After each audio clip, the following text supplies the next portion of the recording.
Hello बच्चों, कैसे हो।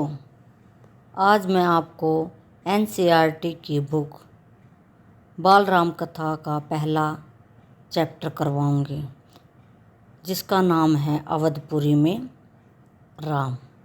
आप सभी बच्चे ध्यान से सुनना और समझना। अवधपुरी में राम से संबंधित आज मैं उसका दूसरा भाग करवाऊंगी। पहला भाग मैंने पिछली वीडियो में समझाया था। आप सभी बच्चे जाकर उस वीडियो को देख लेना, जो आपको ऑनलाइन हिंदी स्टडी चैनल पर मिल जाएगी।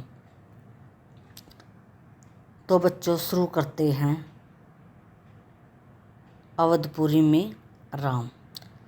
बहुत सोच विचार कर महाराज दशरथ ने इस संबंध में वशिष्ठ मुनि से चर्चा की।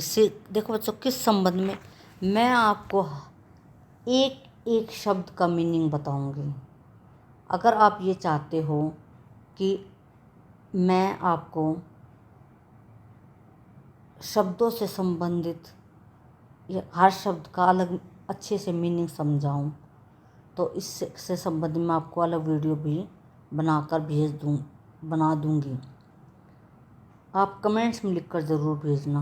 वैसे मैं इस वीडियो में भी आपको एक एक मीनिंग पूरा डिटेल में बताऊंगी, लेकिन अगर आप अलग से वीडियो चाहते हो तो आप कमेंट्स में लिखकर ज़रूर भेजना। तो शुरू करते हैं। इस संबंध में, किस संबंध में, बहुत सोच विचार कर महाराज दशरथ ने इस संबंध में वशिष्ठ मुनि से चर्चा। किस संबंध में, कि मैंने जो पिछली वीडियो में आपको बताया था कि राजा दशरथ को संतान नहीं हो रही थी, इस संबंध में तो मुनि से चर्चा की, उन्हें पूरी बात विस्तार से बताई। उन्हें यहाँ पर बच्चों देखो, उन्हें संबंध में, तो जब हमें इन बातों की जानकारी नहीं होती ना कि संबंध किसके लिए जुड़ा है, उन्हें किसके लिए आया है, तब तक हमें चैप्टर को पूरी तरह से समझ में नहीं आएगा। विस्तार से मतलब अच्छी तरह से समझाया, खोल कर बताया।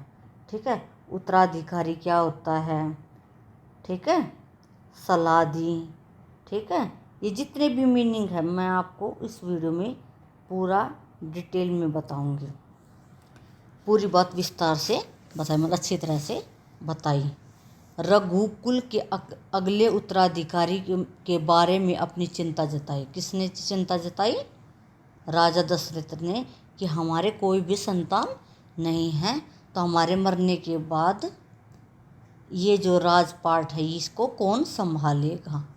क्योंकि जब किसी के फादर एक्सपायर हो जाते हैं तो जब चले अगली पीढ़ी, जो बच्चे होते हैं वो उसके कामकाज को संभालते हैं। तो राजा दशरथ की तो कोई भी संतान नहीं थी, तो वो अपनी चिंता बता रहे थे कि हमारे जाने के बाद हमारे इस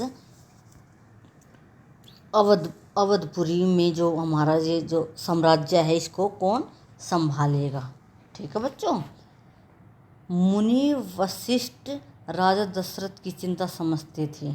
उन्होंने, मुनि कौन थे? एक मुनि जो होता है वो ब्राह्मण होता है। ठीक है, जो गुरु भी कह सकते हैं, ब्राह्मण भी कह सकते हैं। पहले के ज़माने में जो मुनि होते थे, जो जिससे हम सलाह लेते थे, बहुत बड़ा दर्जा दिया जाता था। ठीक है, उन्होंने भगवान तक का दर्जा दिया जाता था इनको। उन्होंने दशरथ को यज्ञ करने की सलाह दी। ठीक है, मुनि ने क्या कहा कि आप यज्ञ करने की सलाह दी। और यज्ञ का क्या नाम था? पुत्रेष्टि यज्ञ। महर्षि ने कहा, आप पुत्रेष्टि यज्ञ करें महाराज, आपकी इच्छा अवश्य पूरी होगी। ठीक है, इच्छा कौन सी? पुत्र होने की। यज्ञ महान तपस्वी ऋष्यशृंग की देखरेख में हुआ। और जो किसने यज्ञ करवाया था? ऋष्यशृंग ने करवाया था। पूरा नगर उसकी तैयारी में लगा हुआ था यज्ञ में। यज्ञशाला सरयू नदी के किनारे बनाई गई। जो यज्ञ जो मतलब जहाँ पे जैसे हमारे घरों में हवन होता है ना, तो ऐसे यज्ञशाला, यज्ञ तो बहुत बड़ा होता है, वो तो 4-4, 5-5 दिनों तक चलता है। तो जो यज्ञ का जो था कहाँ पे होना था, वो कहाँ पे बनाया गया, सरयू नदी के किनारे पर। वो कहाँ पे है, अयोध्या में। ठीक है बच्चों, तमाम ऋषि मुनि पधारे। ठीक है, और बहुत से ऋषि मुनि, तमाम मतलब बहुत से,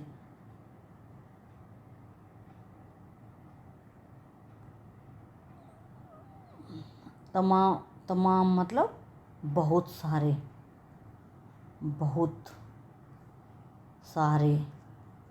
ठीक है, बहुत सारे।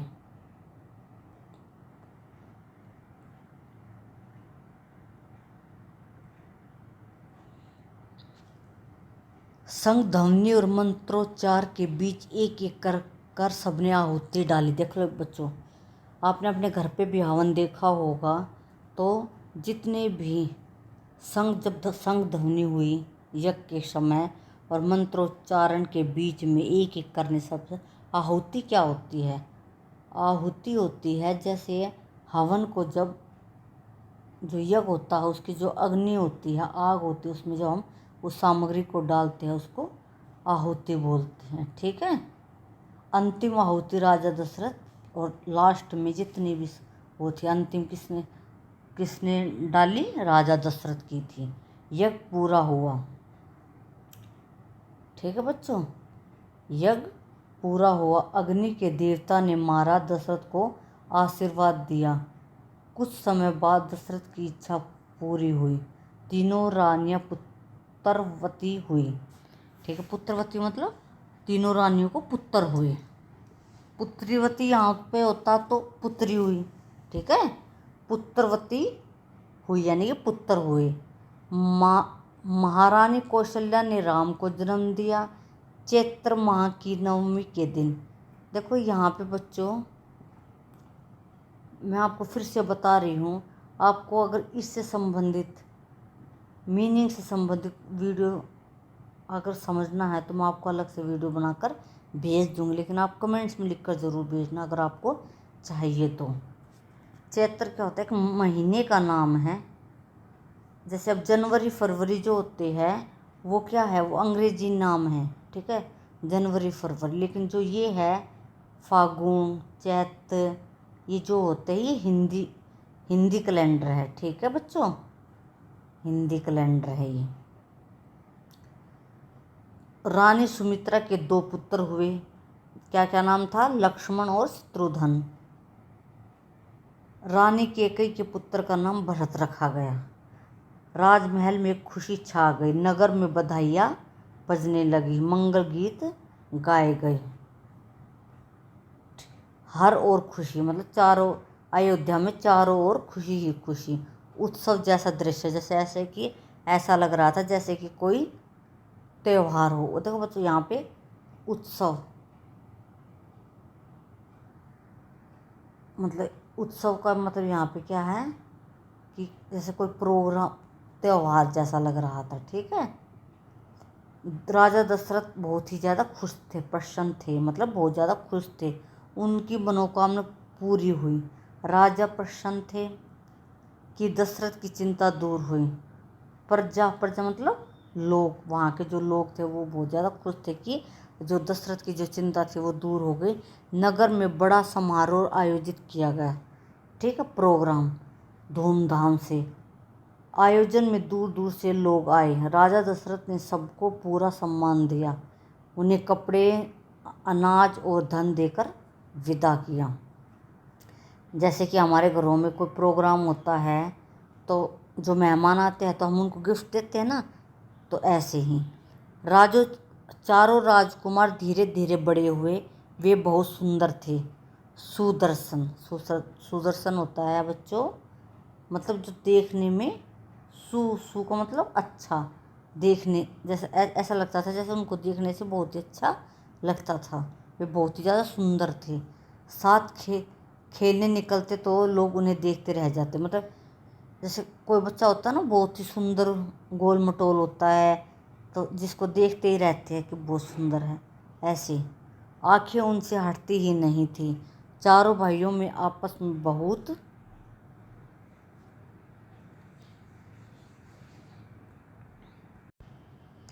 साथ और बड़े भाई राम की आज्ञा मानते थे।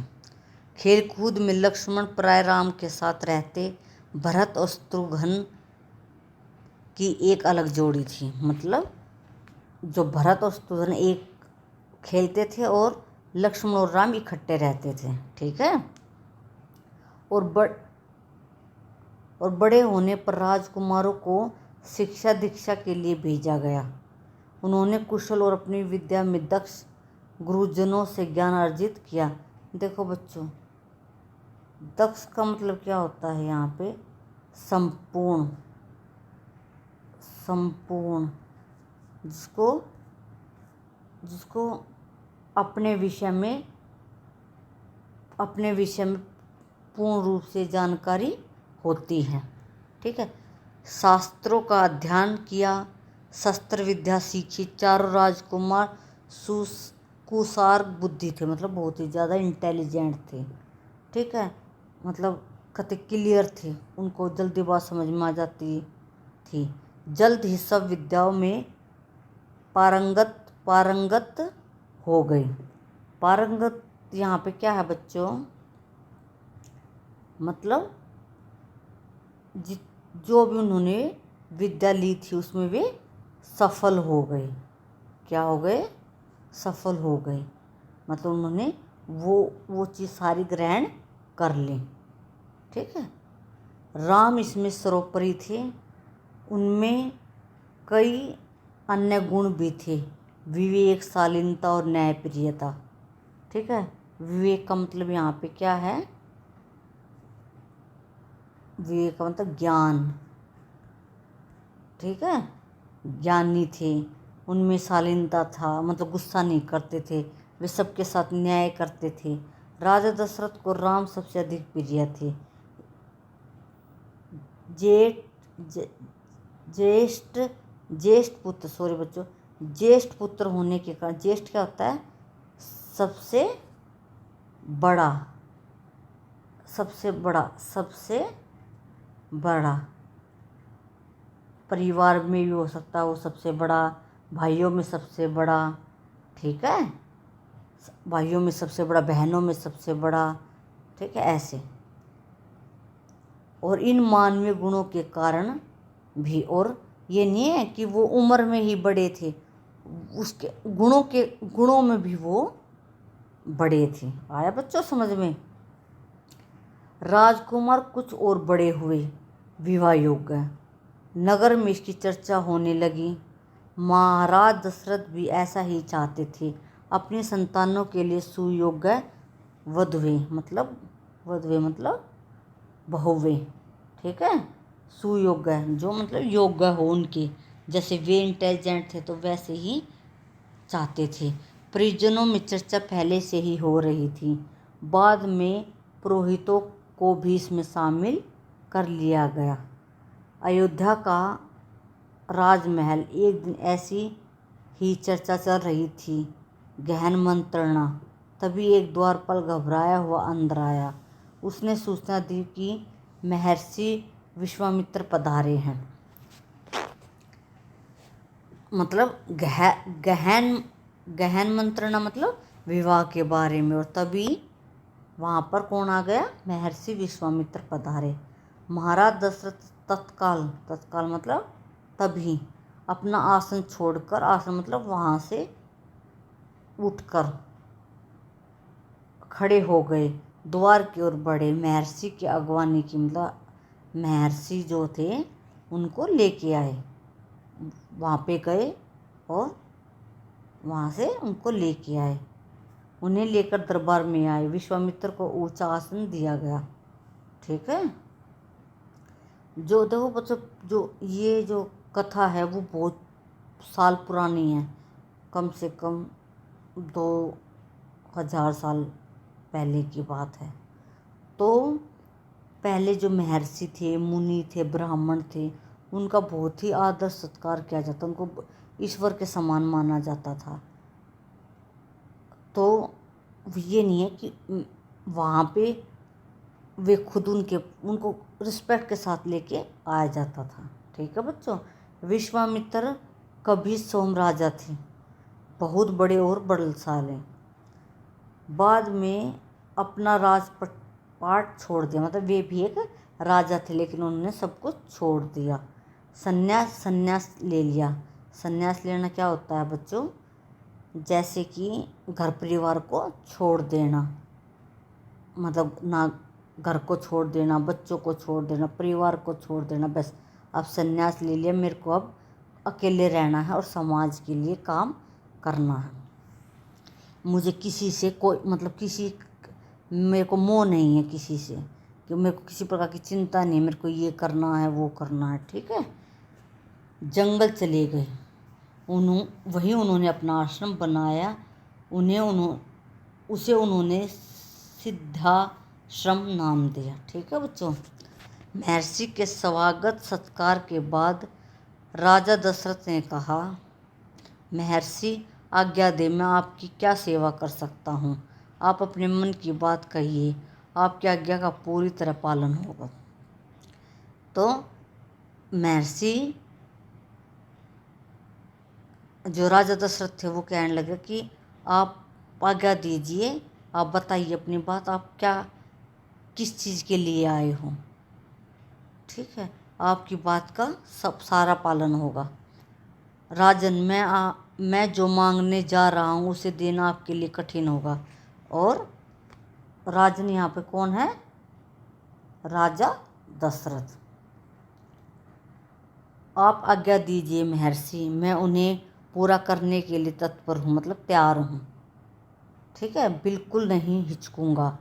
मैं सिद्धि के लिए एक यज्ञ कर रहा हूँ। सिद्धि मतलब जो उसने आश्रम खोला था, अनुष्ठान लगभग पूरा हो गया है, लेकिन 2 राक्षस उसमें बाधा डाल रहे हैं। मैं जानता हूँ कि उन राक्षसों को केवल एक ही व्यक्ति मार सकता है, वह राम है।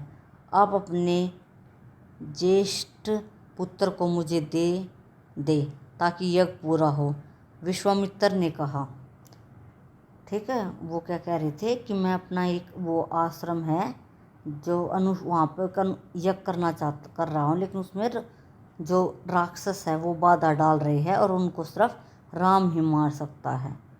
ठीक है, तो मैं उसको ले जाने आया हूँ ताकि मेरा यज्ञ पूरा हो, विश्वामित्र ने कहा। दशरथ पर जैसे बिजली गिर गई। बिजली, देखो बच्चों, यहाँ पे जो बिजली गिर जाना जो वर्ड है, जो यहाँ पे बिजली गिर पड़ी, यहाँ पर एक मुहावरे का यूज हुआ है। ठीक है, जैसे बिल्ली रास्ता काट गई, बिजली गिर गया मतलब मुसीबत आ गई। ठीक है, जैसे मुसीबत पड़ गई हो, जैसे वह अचकचा गए, वह घबरा गए। उन्हें उम्मीद ही नहीं थी कि मुनिवर उनसे राम को मांग लेंगे। ठीक है, उनके ज्येष्ठ पुत्र, उनके सबसे प्रिय दशरथ चिंता में पड़ गए। विश्वामित्र दशरथ की दुविधा समझ रहे थे। उन्होंने कहा, मैं राम को केवल कुछ दिनों के लिए मांग रहा हूँ, यज्ञ 10 दिन में संपन्न हो जाएगा। संपन्न मतलब पूरा हो जाएगा। महाराज दशरथ दुखी हो गए। पुत्र वियोग मतलब पुत्र से वियोग होता है बिछड़ना, किसी से अलग हो जाना, कि आकांक्षा से काँप उठे कि मतलब मैं अब पुत्र से अलग हो जाऊंगा। तो वे घबरा गए। न दरबार में सन्नाटा छा गया। दशरथ की दशा देखकर मंत्री चिंतित थे और चुप थे। दशरथ की जो हालत है वो मतलब देखकर वो मंत्री घबरा गए, कभी कुछ ना दशरथ को कुछ हो ना जाए। महर्षि वशिष्ठ शांत थे। इतने में दशरथ काँप कर बेहोश हो गए। होश आया तो डर ने उन्हें फिर जकड़ लिया। मूर्छित होकर दोबारा गिर पड़े, संज्ञा सुनने पड़े रहे, मतलब बेहोशी की हालत में पड़े रहे। ठीक है बच्चों। तो मैं इस वीडियो को यहीं पर समाप्त करती हूँ, ताकि क्योंकि ये बहुत ज़्यादा लंबी हो जाएगी। इसका अगला जो भाग है वो मैं आगे अगली वीडियो में करवाऊँगी। आप सभी बच्चे इसको बार बार समझना, सुनना, और आपको ज़रूर पसंद आएगी। अगर आपको यह वीडियो पसंद आए, समझ में आई हो, देखो बच्चों, अगर आपको ये अच्छी लगी हो तो कमेंट ज़रूर करना, अगर नहीं लगी हो तो मत करना। और नहीं, कमेंट ज़रूर करना नहीं लगी हो तो, लेकिन लाइक बेशक मत करना, क्योंकि पसंद ही नहीं आई तो लाइक कैसे करोगे।